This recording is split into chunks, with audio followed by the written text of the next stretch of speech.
What is happening to Mumbai Indians? అసలు ఈ ముంబై ఇండియన్స్కి ఏమవుతుంది? సీజన్ స్టార్టింగ్కి ముందు ఈచ్ అండ్ ఎవ్రీ కామెంటేటర్ కావచ్చు, క్రికెట్ ఎక్స్పర్ట్ కావచ్చు, predicted MI in top 4. And నేను కూడా ఖచ్చితంగా టాప్ 4 కాదు టాప్ 2 ప్రెడిక్ట్ చేశాను. చాలామంది అదే చేశారు. MI should be in top 10 because they have the entire team. Bowling కానీ, బ్యాటింగ్ కానీ, ఫినిషెస్ కానీ అందరూ చాలా సాలిడ్ టీం ఉంది. అయినా ఎందుకు ఇంత ఉంటే ఓన్లీ వన్ రీజన్, పాస్ట్ 2-3 ఇయర్స్గా T20 క్రికెట్ అనేది చాలా మారిపోయింది. But Mumbai Indians still not adapted to that T20 cricket. ఇంకా వాళ్ళు 2019, 20, 21లో లాగే 200, 210 కొడితే చాలు, మనం డిఫెండ్ చేసేసుకోవచ్చు.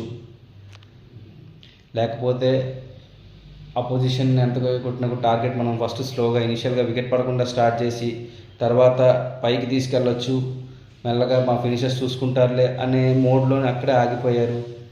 బౌలింగ్లో ట్రెంట్ బౌల్ట్ లుకింగ్ క్లూలెస్ అయిపోయింది. Trent Boult, Deepak Chahar is a gone case. Shardul Thakur అప్పుడు వికెట్స్ తీస్తాడు. Mitch Santner should be fully fit. బుమ్రాకి వికెట్స్ రావట్లేదు. అల్లా గజన్ఫర్ పర్ఫామ్ చేసిన మ్యాచెస్లో బాగానే చేశాడు. But this team opening starts అనేది అయితే చాలా గట్టిగా రావాలి. బికాస్ చూసుకుంటే కనుక ఆర్ఆర్ మిడిల్ ఆర్డర్ అంత స్ట్రాంగ్ కాదు, టెస్టెడ్ కాదు. Still there openers are going bang bang.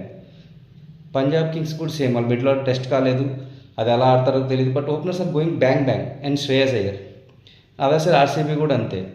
ఈ టీమ్స్ అందరూ కింద, RCB middle order finishing strong ఉంది.